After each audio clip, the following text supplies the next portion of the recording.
አሁን ወደ ሐባቦ ቁጥር 2 አዲስ ቪዲዮ ነው። በጣም አዲስ ቪዲዮ ነው። ማቻው አላውቅም። እውነቴን በወጣትነቱ ባጫ ደበሌ ወጣት ነው እና እንዲሁ መጠጥ ቤት እዚህ ጋር ታዝሎ ምናምን የሚደንሱ ሰዎች አሉ። በተለይ ትግራይና ኤርትራ አካባቢ የተለመደ ነው። ሰው እዚህ አካባቢ ሄዶ እስክስታ መምታትና ሰው ላይ ወጥቶ ምናምን እንደዚህ እኔ እንኳን አልወደም ያልደግፈውም፣ ግን እንደዛ አለ። እንደዛ ሲያዘፍኑት ነው እና ምስጋና ነው።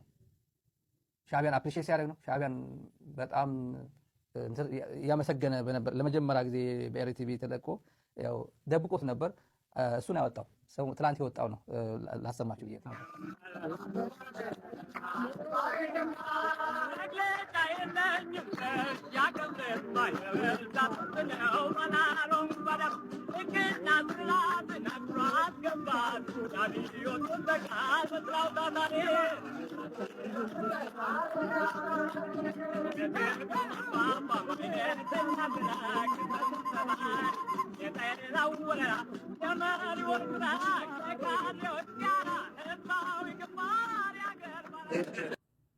ድምፁ በጣም የሚገርም ነው እውነት። ይሄ ስቱዲዮ ሳይገባ ነው እውነት፣ ሙዚቃ ሳይቀናበር። ይሄ ቢቀናበር ስቱዲዮ ቢቀናበር ደግሞ ምን እንደሚመስል ተመልከቱ።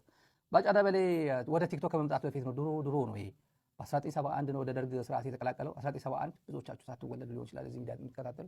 71 ከዛ በኋላ ትንሽ እንደተዋጋ ተማርኮ ነው የመጣው።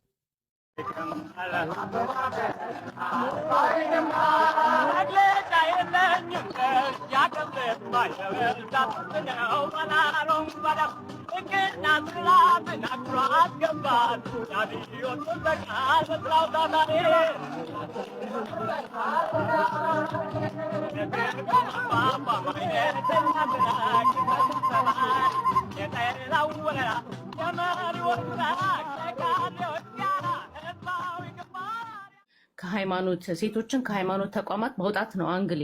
that's my only angle ፌሚኒዝም ራሱ አይደለም የኔ አንግል። ሴቶች ከሃይማኖት ስርዓት ውስጥ ከወጡ ወይም ከሃይማኖት አስተሳሰቦች ውስጥ ከወጡ it's just only natural. Anyway, I'm so glad to see that you guys are coming to the realization that religion is actually a weapon formed against women. ለሴቶች ጠላት የሆነ ኢንስቲትዩሽን ነው ራሱ። for some ለአንዳንድ ወንዶች ሊጠቅማቸው ይችላል፣ ስትራክቸር ስለሚሰጣቸው ቢሄቪየራቸው ማኔጅ ስለሚያደርግ ሊጠቅም ይችላል። ግን ለሴት ግን ኮምፕሊትሊ ካውንተር ኢንቱዊቲቭ የሆነ አጌንስት የሆነ አእምሯን እንትን ካለችበት ከፍታ አውርዶ መሬት ላይ የሚያስቀምጣት አይዲዮሎጂ ነው ብዬ ነው ማስበው። በብዙም ከዛ ከዶክተር ማህሌት ጋር በጣም እስማማለሁ። ያ ሳይኪ ዲቨሎፕ ሲያደርግ በልጅነት በጣም ዲፊካልት ነው ከዛ ውስጥ መውጣት። it took us a long time by the way እንደዚህ ሰብረን ወተን ለመናገር በሃይማኖት ላይ እና ሃይማኖት በጣም መመታት ያለበት አይዲዮሎጂ ይሰበር እንደሚባለው መሰበር ያለበት ነገር ብዬ ነው ማስበው። የልጆቻችን ሳይኪ ላይ የተጫወተ ያለ የሴቶቻችን ላይ ምንድነው ወደኋላ እያስቀረት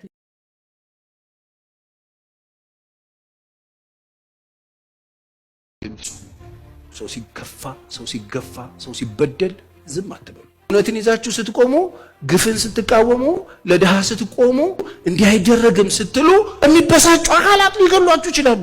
መገደል ለእናንተ ክብር ነው፣ አትፍሩ። 18 ባሉ ፒያሳ ሁሉ ባሉ ልጆቿ በአንድም በሌላም ከከተማ ወርቀዋል፣ ከሀገር ወጥተዋል። ግን የሰው ሀብታም ናት እና ምናልባት ይህን በድጋሚ ሊመጣ የሚችለው እናቴን ጨው ስለስለም ይችላል እና ጎንደር ደግሜ በውቅ ቃላቶች እስከማደንቅሽ ሙሽራነትሽን ደግነትሽን ዳግም ጥር ላይ እስከማውጅሽ ድረስ ትናፍቂኛለሽ። በ44ቱ ታቦትሽ በደግነትሽ በሊቃውንቶችሽ በደጋግ ሕዝቦችሽ በጸሎትሽ እንደምታስቢኝ ተስፋ አድርጋለሁ። አንቺ ለኔ ከተማ ብቻ ነበርሽ፣ የተሸሸኩብሽ፣ ያመለጥኩብሽ ብዙ አይተነሽና መንደር ተሰፍቶ ልብስሽ ዳግም ንግስትነትሽን ዳግም የንግስና ካባሽን ለብሰሽ ደምቀሽ ተውበሽ ተኩለሽ እንደማይሽ ተስፋ አድርጋለሁ። ማርያም ጎንደሮች ማርያም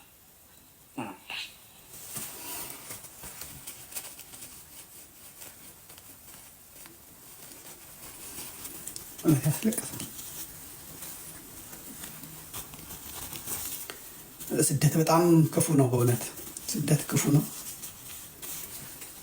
በተለይ ደግሞ ጎንደርን ጥሎ መሄድ በጣም በጣም ክፉ ነው። በእውነት በጣም ነው፣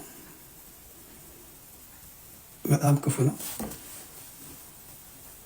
እንግዲህ ምን ይደረጋል? ጎንደር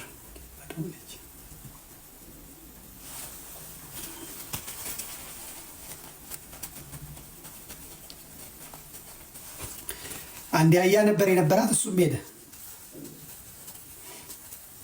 አያሌው መንበር ሲገባ ያያ ወጣ። ወሎኒ ሲል ከርሞ እንዴት ነው ግን ባንዴ ጎንደር የሚኮነው? ወሎዬ ነኝ ሲል እንደኮ ተወዛገብን እኮ። ወሎዬ ነኝ ሲል ነበረ፣ በዛ አሁን ደግሞ ጎንደር ይበዛል እንዴ? ካናዳ በሲያትል በኩል ባለው ካናዳ ጎንደር ይበዛል እንዴ? ጎንደሬ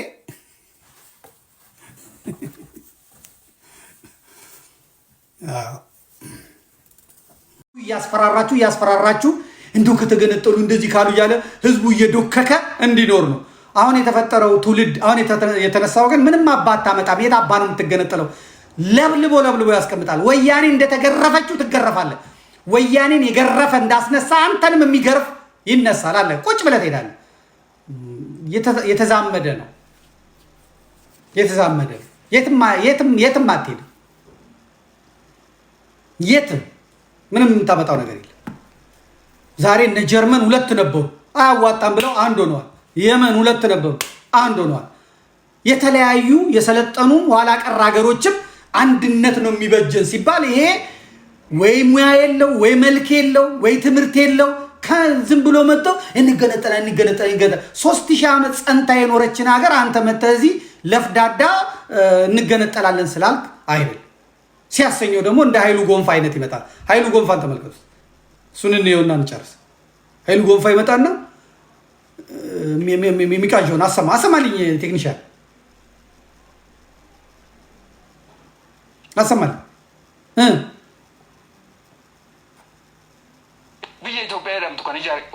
ያዝልኝ። እጅ ኢትዮጵያ የምትባለውን የገነባት ኦሮሞ ነው።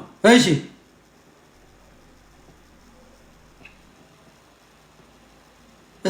ከኒጃሪ ኦሮሞ ቱነማጎ ዲናግደንስ ከኒጃሪ ኦሮሞ ያዝ። ኢኮኖሚውንም የገነባው ኦሮሞ ነው። ሀገሪቱን የገነባው ኦሮሞ ነው። ቦጨማ ሲያሳስ ከን ብዬ ከነቲ ገዲ ዳቤ ኦሮሞ የፖለቲካውን ምናምን እንትን ያደረገው ኦሮሞ ነው። ረጋዬ በዲንሰ ኤኙማ መንጫቲ ኦሮሞ ረጋዬ ሪኮግኒሽን አንከናፍ ሪኮግኒሽን ሰነገሩ ኦሮሞን ቀብሳ ይራሃኔ ረይዴ ተንፉደ የደረሰብን ምናምን ብሏል። ያንን እንትን እንላለን። ያንን ግን ሪኮግኒሽኑን እውቅናውን እንሰጠው። ኦሮሞ አሁን የበላይ ሆኗል ብለን ነው። ሄድ ቀጥል። በላይ ሆኗል አበደን ከነቦዳ ካሁን በኋላ ሰነት ኦሮሞን ሙሉ ሲንጅሩ ያው ወልቾ ሲንጅሩ አበደን አለ። በቃ እርግጠኛ ሆኜ ከዚህ በኋላ ኦሮሞን እንደዛ የሚያስተዳድር የለም፣ የሚያድርም ኦሮሞ የለም። በቃ የሚገዛ ኦሮሞ የለም። እሺ ቀጥል።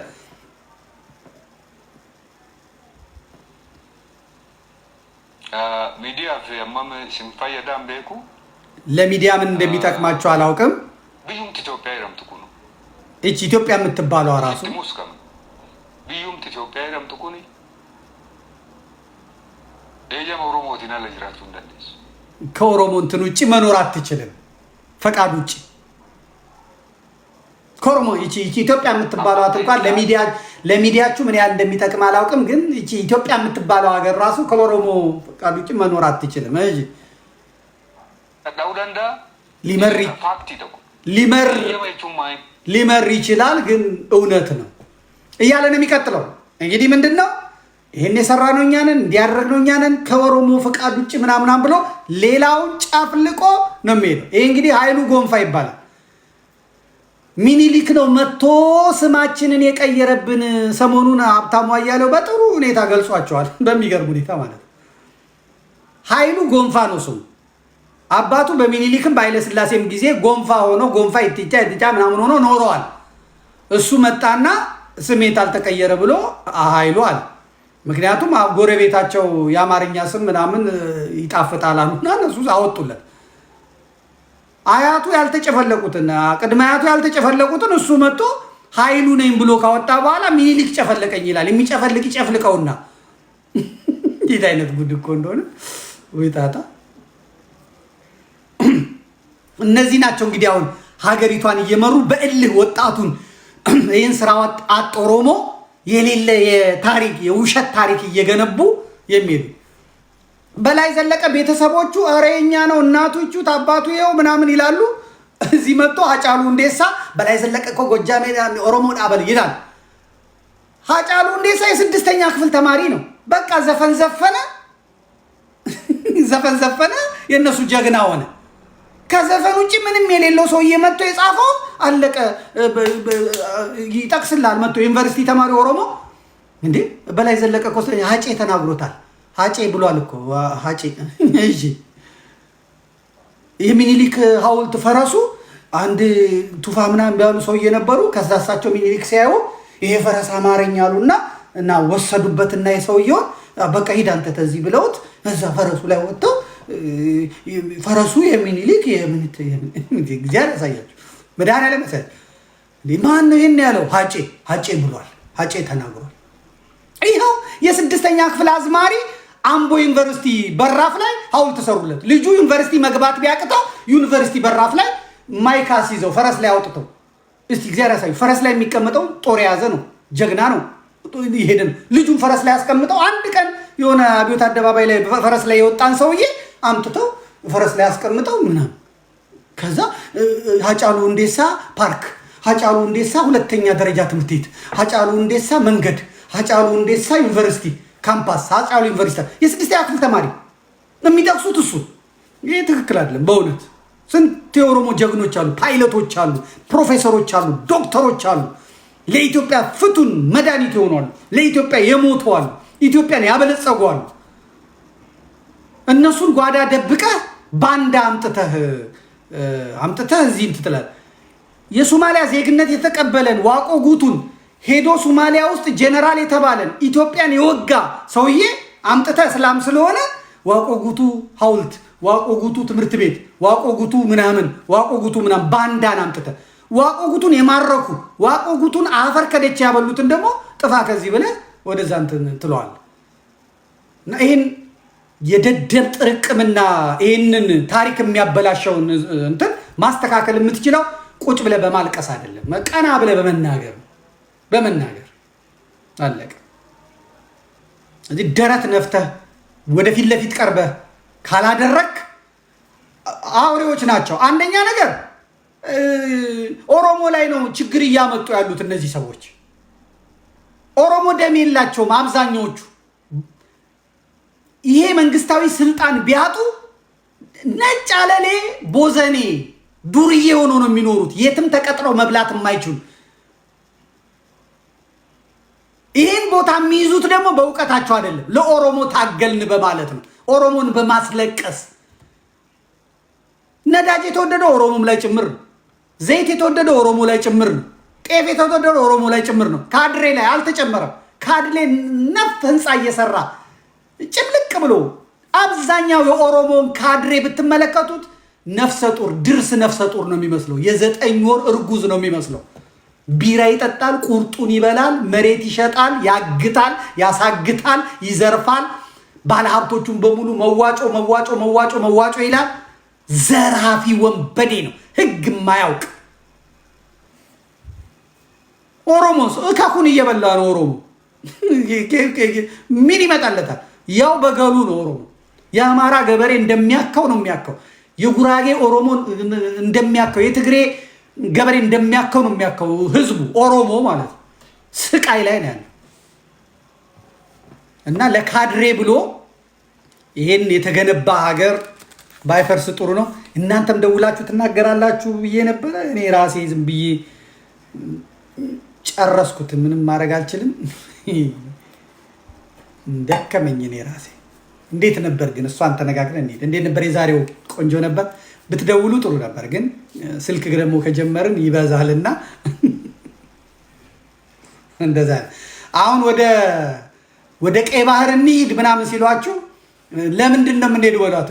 የኛ ሀገራችን ለማስመለስ ሲል አይ ተናግሯል እኮ ሽመልስ ምን ብሎ የዛሬ ዓመት ፈረሶቻችንን ቀይ ባህር ሄደን እንትን ኢሬቻ እናከብራለን ብሏል። ስለዚህ ሞተልኝ ቀይ ባህር የኔ የኦሮሞ ነው የሚል የኛ ነው ከኛ ነው እነሱ እንጂ እንትን የለም።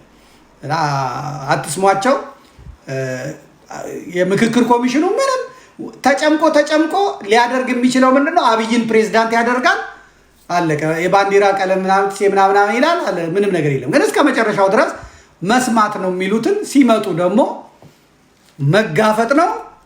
ከዛ ትንሽ ሰው ሊያርዱ ይችላሉ፣ ሊያስሩ ይችላሉ፣ ሊያርዱ ይችላሉ፣ ሊበጠብጡ ይችላሉ። አዲስ አበባ ለመግባት ደግሞ ፋኖ ይቀድመናል የሚሉ ከሆነ ሸኔን ያስገቡታል። ጥይት ይዞ ነው የሚገባው። ትንሽ ሊያስዶኩኩ ይችላሉ፣ ትንሽ ሊገሉ ይችላሉ፣ ምናምን ሊሉ ይችላሉ። ግን ተወደደም ተጠላም ምንም የሚመጣ የለም። በድርቅና የሚሆን ነገር የለም ነው የምለው ማለት ነው። እንዴት ነበር?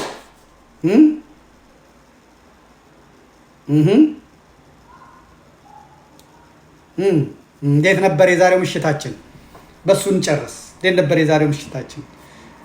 ደውሉ ብል ትደውላላችሁ፣ እኛ ይመሽብናል። ሌላ ቀን ግን የዛሬ ሳምንት ግን ሌላ ምንም ነገር ሳልናገር ይሄንኑ ይዛችሁ በአዲስ አበባ ጉዳይ በሳምንት የተነጋገርነው እንዴት ነበረ? ስልክ ደውሉ እንላለን። ጤና ይስጥልኝ፣ እንደምን አላችሁ? ደህና ናችሁ ወይ? ዛሬ ወደ ስልክ ጥሪው ነው የምንገባው። በአዲስ አበባ ጉዳይ፣ በረሃቡ ጉዳይ፣ በጽምዶ ጉዳይ ተነጋገሩ እንላለን። ሄሎ አሁን እንደዚህ ትላላችሁ። የዛሬ ሳምንት እንትኑን ቴክኒሻኑ ንገሩ፣ ዘመዴችን ብቻ ተናገር ይሄኛው ውስጥ ምናምን ብሎ ምስል እንዳያመጣብኝ እንነግረዋለን ማለት ነው።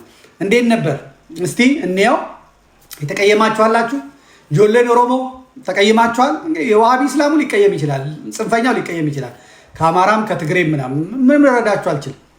ምን እያረጀው ነው እየሄድኩ ያለሁት። ሽማግሌ ደግሞ አይዋሽም፣ ፊቴ ነው እንጂ ቤቢ ፌስ እውነቱን ተናግሮ የመሸበት ማደር ነው። እርግጥ ነው ብማር ኖሮ እንደዚህ ያለፈልፍም ነበር። የተማረ ሰው ፈሪ ነው፣ ይደበቃል። አለመማር ደፋር ነው የሚያደርገው በእውነት። እስቲ ቴሌግራም ላይ ይልኝ። እንዴት ነበር ምሽታችን? ቆንጆ ምሽት ሆነ። የነገ ስራችሁ የነገ ቀናችሁ ብሩህ ነው የሚሆነው። ጸልዩ፣ ለሀገር እንጸልይ፣ ስለ ረሃቡ እንጸልይ፣ ስለተቸገሩ ሰዎች እንጸልይ። ደብረ ታቦርን ለሚደግሱ ልጆች ንገሩኝ። 1 ኩንታል ምናምን 2 ኩንታል እሰጣቸዋለሁ። የምትሰጡ ሰዎች ደግሞ አስታውሱኝ። የአንድ ስንዴ ዋጋ ጽፋችሁ ንገሩኝ፣ ያንን እንልካለን። ደስ እያለን አመቱን እንጨርሳለን። የዛሬ ሳምንት እግዚአብሔር ካለ